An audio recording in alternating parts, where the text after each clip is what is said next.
어느 아버지가 늙음하게 자식을 낳았다.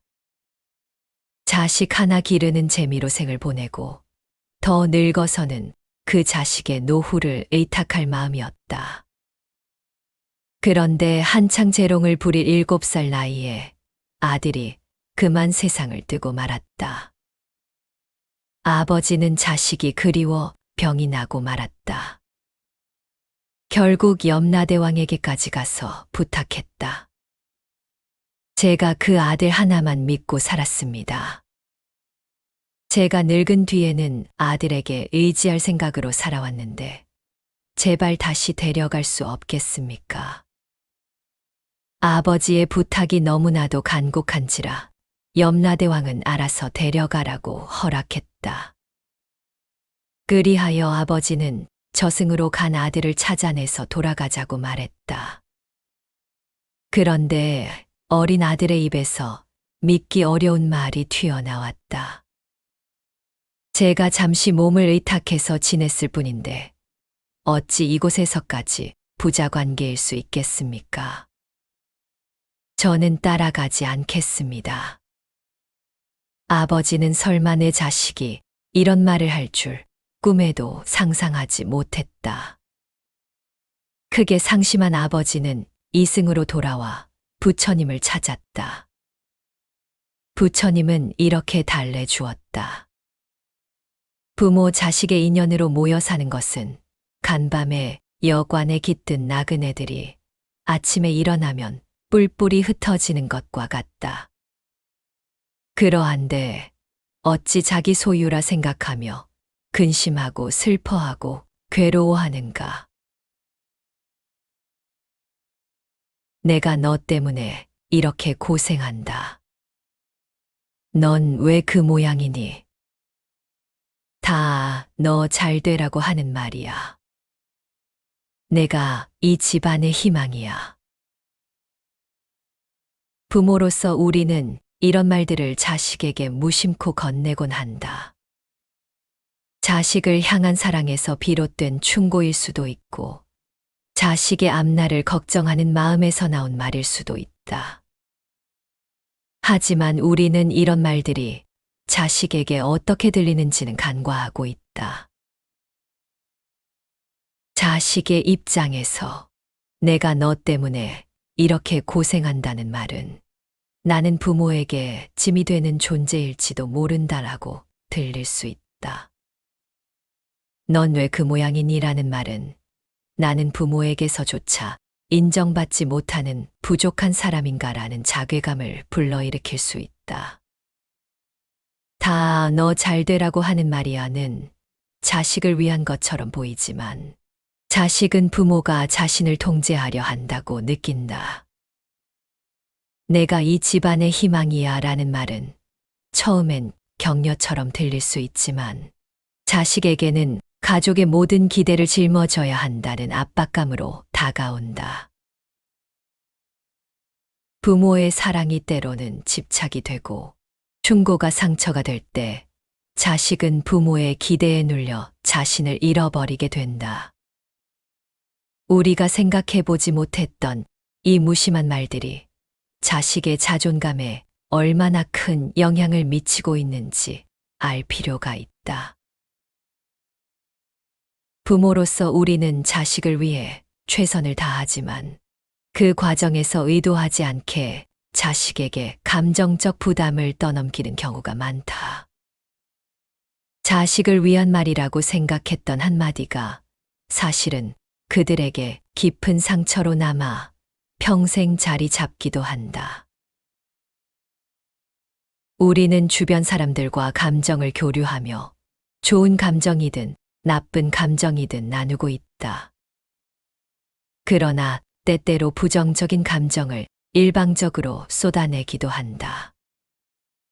이런 상황은 가까운 관계에서 자주 발생하는데 가까운 사람일수록 부정적인 감정을 더 진심으로 들어주기 때문이다.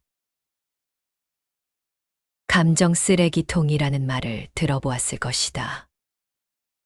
감정 쓰레기통이란 누군가가 자신의 부정적인 감정이나 문제를 해결하지 못하고 타인에게 일방적으로 떠넘기는 상황을 말한다.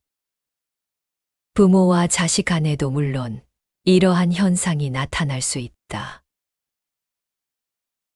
가족은 나와 많은 시간을 함께하는 가장 가까운 사람들이다.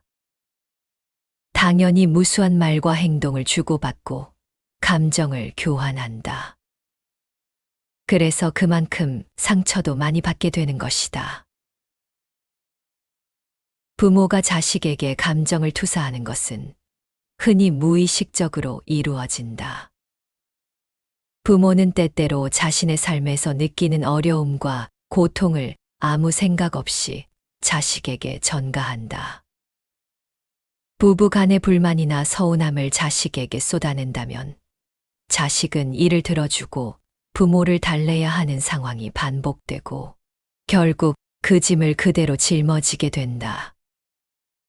부모가 자신의 불안, 스트레스, 좌절 등을 자식에게 털어놓고 그 감정을 해소하는 도구로 삼을 때 자식은 부모의 감정을 짊어지는 감정 쓰레기통이 되어버린다.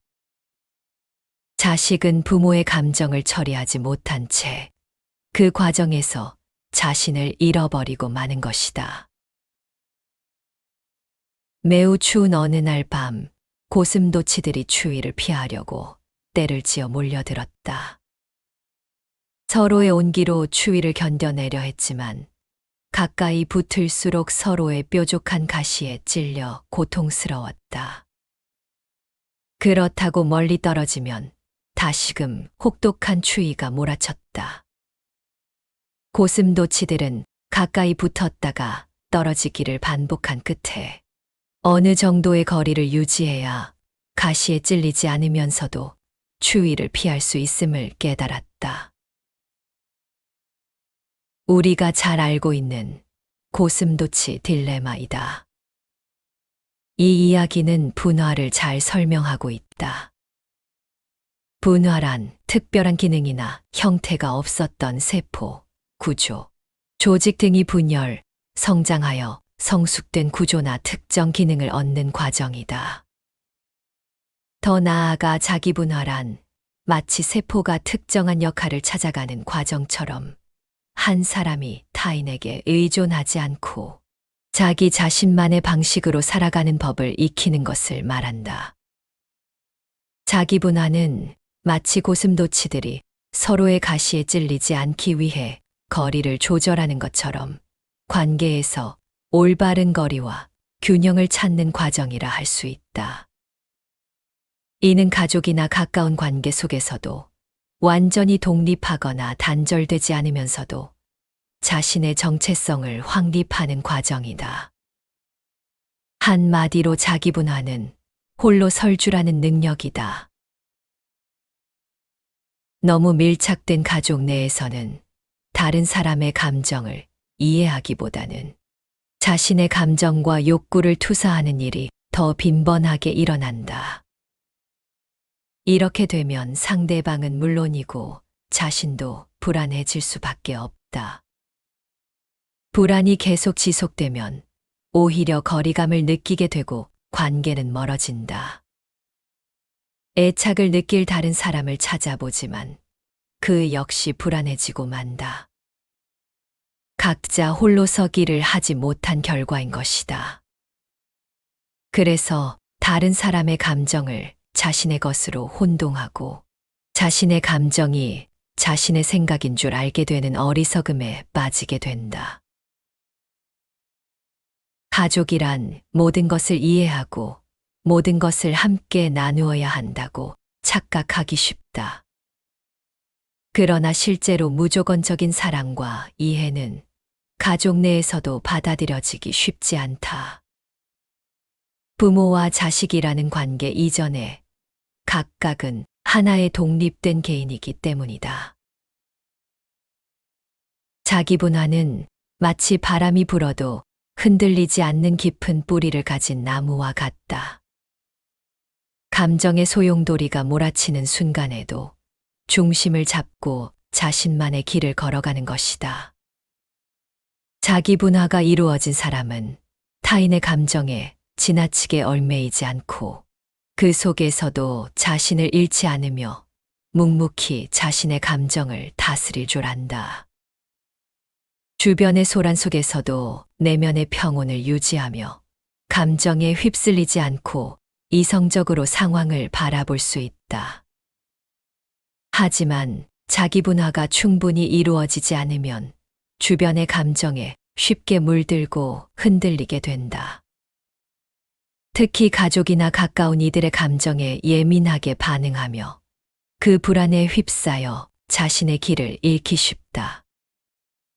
그때 우리는 자신을 지키기 위해 무의식적으로 타인의 기대에 맞추려 하거나 불편한 상황을 피하기 위해 스스로를 희생하기도 한다.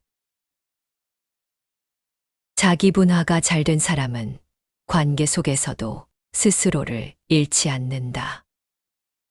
그들은 가까이 다가가더라도 적절한 거리를 유지하며 서로를 존중하는 법을 안다. 가까이서 의지하면서도 지나치게 얽히지 않는 그런 부드럽고도 단단한 관계가 가능한 것이다. 그러한 사람들은 어떠한 어려움이 닥쳐도 스스로의 힘으로 그 문제를 해결할 수 있는 지혜와 힘을 가지고 있다. 자기 분화를 이루는 과정은 결국 자신을 아끼고 스스로를 존중하는 법을 배우는 과정이다. 바람이 불어도 넘어지지 않는 나무처럼 어떤 상황에서도 내 마음 속의 평화를 잃지 않고 살아가는 것. 그것이 홀로서기인 것이다. 불교의 중도는 극단을 피하고 균형을 찾는 삶의 태도를 말한다. 너무 가까이 하지도 너무 멀리 하지도 말라는 중도의 삶과 자기 분화는 그 뜻을 같이 한다고 할 수 있다.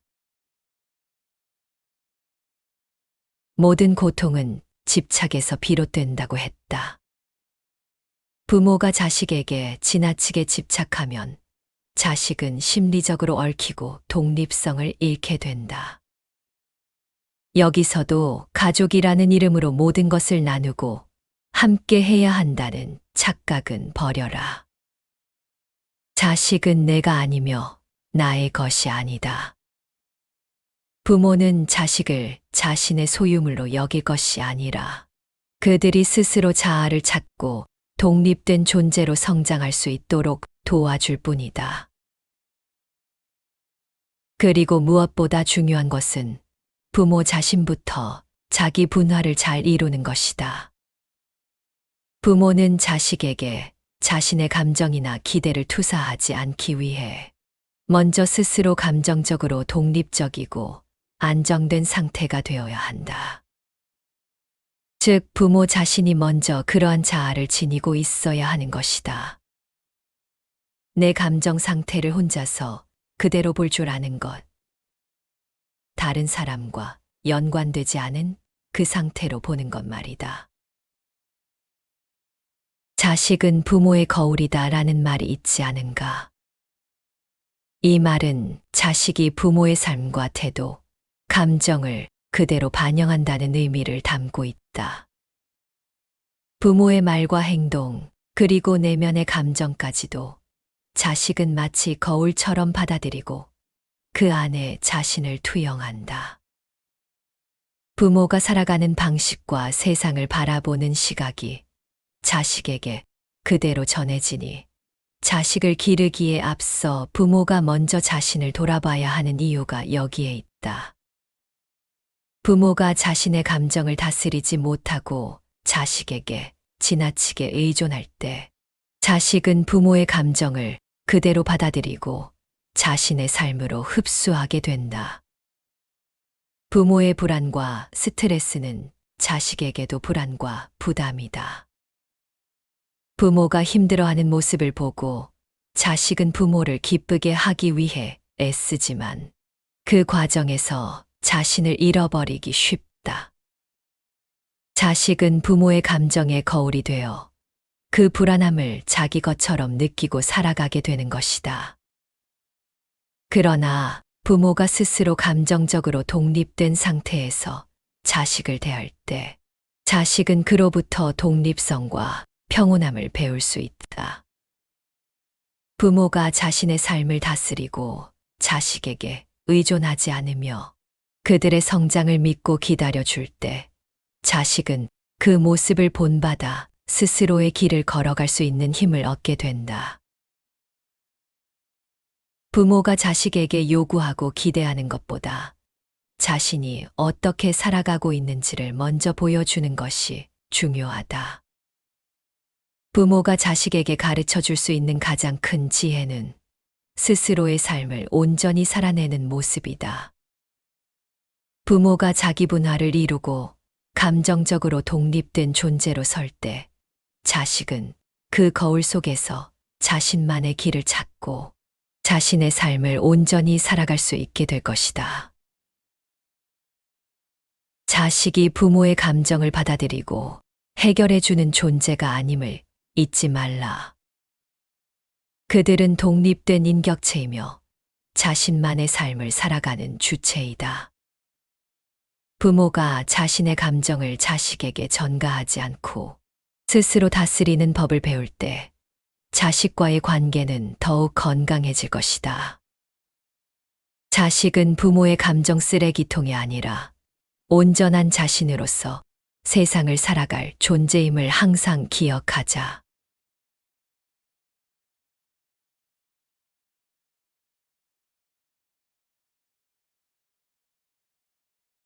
어느 아버지가 늙음하게 자식을 낳았다.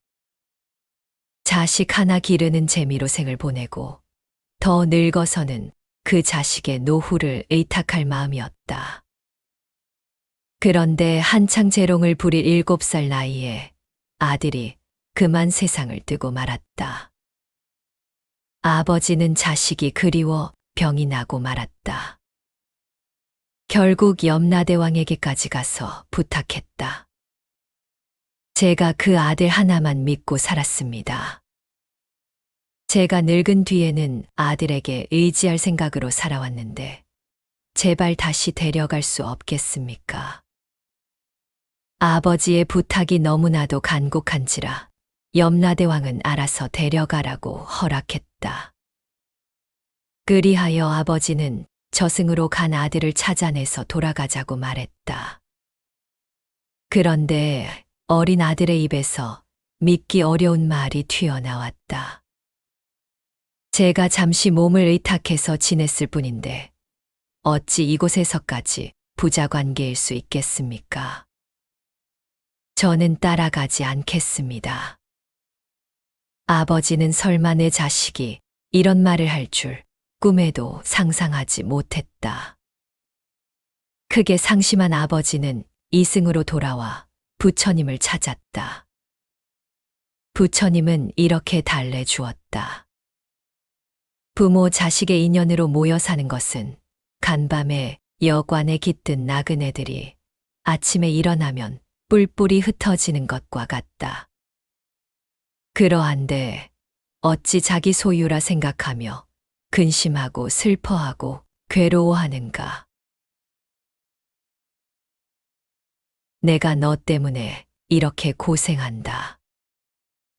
넌 왜 그 모양이니? 다 너 잘 되라고 하는 말이야. 내가 이 집안의 희망이야. 부모로서 우리는 이런 말들을 자식에게 무심코 건네곤 한다. 자식을 향한 사랑에서 비롯된 충고일 수도 있고, 자식의 앞날을 걱정하는 마음에서 나온 말일 수도 있다. 하지만 우리는 이런 말들이 자식에게 어떻게 들리는지는 간과하고 있다. 자식의 입장에서 내가 너 때문에 이렇게 고생한다는 말은 나는 부모에게 짐이 되는 존재일지도 모른다라고 들릴 수 있다. 넌 왜 그 모양이니라는 말은 나는 부모에게서조차 인정받지 못하는 부족한 사람인가라는 자괴감을 불러일으킬 수 있다. 다 너 잘 되라고 하는 말이야는 자식을 위한 것처럼 보이지만 자식은 부모가 자신을 통제하려 한다고 느낀다. 내가 이 집안의 희망이야 라는 말은 처음엔 격려처럼 들릴 수 있지만 자식에게는 가족의 모든 기대를 짊어져야 한다는 압박감으로 다가온다. 부모의 사랑이 때로는 집착이 되고 충고가 상처가 될 때 자식은 부모의 기대에 눌려 자신을 잃어버리게 된다. 우리가 생각해보지 못했던 이 무심한 말들이 자식의 자존감에 얼마나 큰 영향을 미치고 있는지 알 필요가 있다. 부모로서 우리는 자식을 위해 최선을 다하지만 그 과정에서 의도하지 않게 자식에게 감정적 부담을 떠넘기는 경우가 많다. 자식을 위한 말이라고 생각했던 한마디가 사실은 그들에게 깊은 상처로 남아 평생 자리 잡기도 한다. 우리는 주변 사람들과 감정을 교류하며 좋은 감정이든 나쁜 감정이든 나누고 있다. 그러나 때때로 부정적인 감정을 일방적으로 쏟아내기도 한다. 이런 상황은 가까운 관계에서 자주 발생하는데 가까운 사람일수록 부정적인 감정을 더 진심으로 들어주기 때문이다. 감정 쓰레기통이라는 말을 들어보았을 것이다. 감정 쓰레기통이란 누군가가 자신의 부정적인 감정이나 문제를 해결하지 못하고 타인에게 일방적으로 떠넘기는 상황을 말한다. 부모와 자식 간에도 물론 이러한 현상이 나타날 수 있다. 가족은 나와 많은 시간을 함께하는 가장 가까운 사람들이다. 당연히 무수한 말과 행동을 주고받고 감정을 교환한다. 그래서 그만큼 상처도 많이 받게 되는 것이다. 부모가 자식에게 감정을 투사하는 것은 흔히 무의식적으로 이루어진다. 부모는 때때로 자신의 삶에서 느끼는 어려움과 고통을 아무 생각 없이 자식에게 전가한다. 부부 간의 불만이나 서운함을 자식에게 쏟아낸다면 자식은 이를 들어주고 부모를 달래야 하는 상황이 반복되고 결국 그 짐을 그대로 짊어지게 된다. 부모가 자신의 불안, 스트레스, 좌절 등을 자식에게 털어놓고 그 감정을 해소하는 도구로 삼을 때 자식은 부모의 감정을 짊어지는 감정 쓰레기통이 되어버린다. 자식은 부모의 감정을 처리하지 못한 채 그 과정에서 자신을 잃어버리고 마는 것이다. 매우 추운 어느 날 밤, 고슴도치들이 추위를 피하려고 떼를 지어 몰려들었다.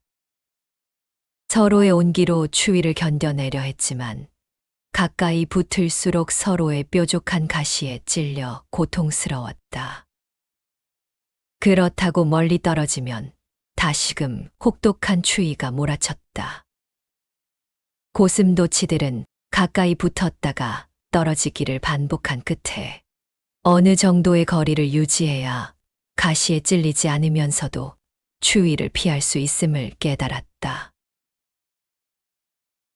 우리가 잘 알고 있는 고슴도치 딜레마이다. 이 이야기는 분화를 잘 설명하고 있다. 분화란 특별한 기능이나 형태가 없었던 세포, 구조, 조직 등이 분열, 성장하여 성숙된 구조나 특정 기능을 얻는 과정이다. 더 나아가 자기분화란 마치 세포가 특정한 역할을 찾아가는 과정처럼 한 사람이 타인에게 의존하지 않고 자기 자신만의 방식으로 살아가는 법을 익히는 것을 말한다.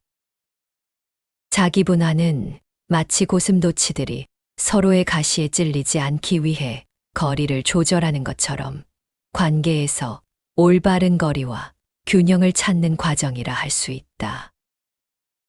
이는 가족이나 가까운 관계 속에서도 완전히 독립하거나 단절되지 않으면서도 자신의 정체성을 확립하는 과정이다.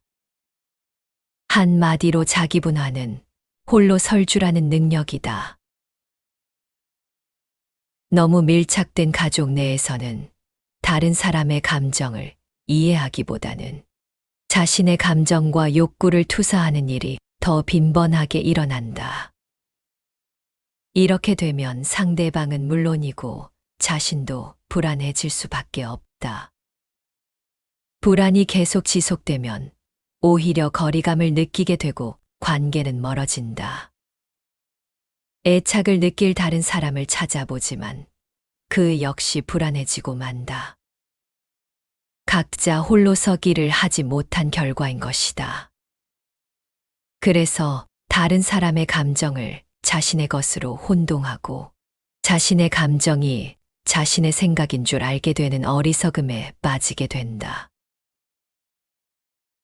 가족이란 모든 것을 이해하고 모든 것을 함께 나누어야 한다고 착각하기 쉽다. 그러나 실제로 무조건적인 사랑과 이해는 가족 내에서도 받아들여지기 쉽지 않다. 부모와 자식이라는 관계 이전에 각각은 하나의 독립된 개인이기 때문이다. 자기분화는 마치 바람이 불어도 흔들리지 않는 깊은 뿌리를 가진 나무와 같다. 감정의 소용돌이가 몰아치는 순간에도 중심을 잡고 자신만의 길을 걸어가는 것이다. 자기 분화가 이루어진 사람은 타인의 감정에 지나치게 얽매이지 않고 그 속에서도 자신을 잃지 않으며 묵묵히 자신의 감정을 다스릴 줄 안다. 주변의 소란 속에서도 내면의 평온을 유지하며 감정에 휩쓸리지 않고 이성적으로 상황을 바라볼 수 있다. 하지만 자기 분화가 충분히 이루어지지 않으면 주변의 감정에 쉽게 물들고 흔들리게 된다. 특히 가족이나 가까운 이들의 감정에 예민하게 반응하며 그 불안에 휩싸여 자신의 길을 잃기 쉽다. 그때 우리는 자신을 지키기 위해 무의식적으로 타인의 기대에 맞추려 하거나 불편한 상황을 피하기 위해 스스로를 희생하기도 한다. 자기 분화가 잘 된 사람은 관계 속에서도 스스로를 잃지 않는다. 그들은 가까이 다가가더라도 적절한 거리를 유지하며 서로를 존중하는 법을 안다. 가까이서 의지하면서도 지나치게 얽히지 않는 그런 부드럽고도 단단한 관계가 가능한 것이다.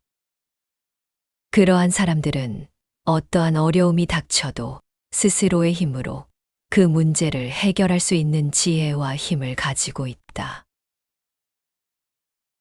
자기 분화를 이루는 과정은 결국 자신을 아끼고 스스로를 존중하는 법을 배우는 과정이다. 바람이 불어도 넘어지지 않는 나무처럼 어떤 상황에서도 내 마음 속의 평화를 잃지 않고 살아가는 것. 그것이 홀로 서기인 것이다. 불교의 중도는 극단을 피하고 균형을 찾는 삶의 태도를 말한다. 너무 가까이 하지도 너무 멀리 하지도 말라는 중도의 삶과 자기 분화는 그 뜻을 같이 한다고 할 수 있다. 모든 고통은 집착에서 비롯된다고 했다. 부모가 자식에게 지나치게 집착하면 자식은 심리적으로 얽히고 독립성을 잃게 된다. 여기서도 가족이라는 이름으로 모든 것을 나누고 함께 해야 한다는 착각은 버려라. 자식은 내가 아니며 나의 것이 아니다. 부모는 자식을 자신의 소유물로 여길 것이 아니라 그들이 스스로 자아를 찾고 독립된 존재로 성장할 수 있도록 도와줄 뿐이다. 그리고 무엇보다 중요한 것은 부모 자신부터 자기 분화를 잘 이루는 것이다. 부모는 자식에게 자신의 감정이나 기대를 투사하지 않기 위해 먼저 스스로 감정적으로 독립적이고 안정된 상태가 되어야 한다.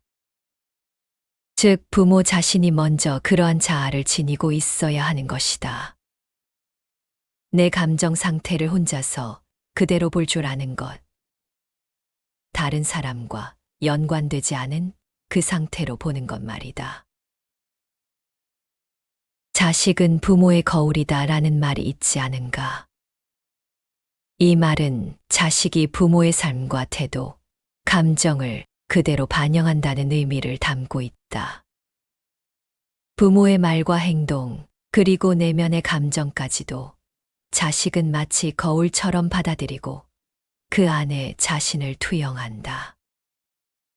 부모가 살아가는 방식과 세상을 바라보는 시각이 자식에게 그대로 전해지니 자식을 기르기에 앞서 부모가 먼저 자신을 돌아봐야 하는 이유가 여기에 있다. 부모가 자신의 감정을 다스리지 못하고 자식에게 지나치게 의존할 때 자식은 부모의 감정을 그대로 받아들이고 자신의 삶으로 흡수하게 된다. 부모의 불안과 스트레스는 자식에게도 불안과 부담이다. 부모가 힘들어하는 모습을 보고 자식은 부모를 기쁘게 하기 위해 애쓰지만 그 과정에서 자신을 잃어버리기 쉽다. 자식은 부모의 감정의 거울이 되어 그 불안함을 자기 것처럼 느끼고 살아가게 되는 것이다. 그러나 부모가 스스로 감정적으로 독립된 상태에서 자식을 대할 때 자식은 그로부터 독립성과 평온함을 배울 수 있다. 부모가 자신의 삶을 다스리고 자식에게 의존하지 않으며 그들의 성장을 믿고 기다려줄 때 자식은 그 모습을 본받아 스스로의 길을 걸어갈 수 있는 힘을 얻게 된다. 부모가 자식에게 요구하고 기대하는 것보다 자신이 어떻게 살아가고 있는지를 먼저 보여주는 것이 중요하다. 부모가 자식에게 가르쳐 줄 수 있는 가장 큰 지혜는 스스로의 삶을 온전히 살아내는 모습이다. 부모가 자기 분화를 이루고 감정적으로 독립된 존재로 설 때 자식은 그 거울 속에서 자신만의 길을 찾고 자신의 삶을 온전히 살아갈 수 있게 될 것이다. 자식이 부모의 감정을 받아들이고 해결해주는 존재가 아님을 잊지 말라. 그들은 독립된 인격체이며 자신만의 삶을 살아가는 주체이다. 부모가 자신의 감정을 자식에게 전가하지 않고 스스로 다스리는 법을 배울 때 자식과의 관계는 더욱 건강해질 것이다. 자식은 부모의 감정 쓰레기통이 아니라 온전한 자신으로서 세상을 살아갈 존재임을 항상 기억하자.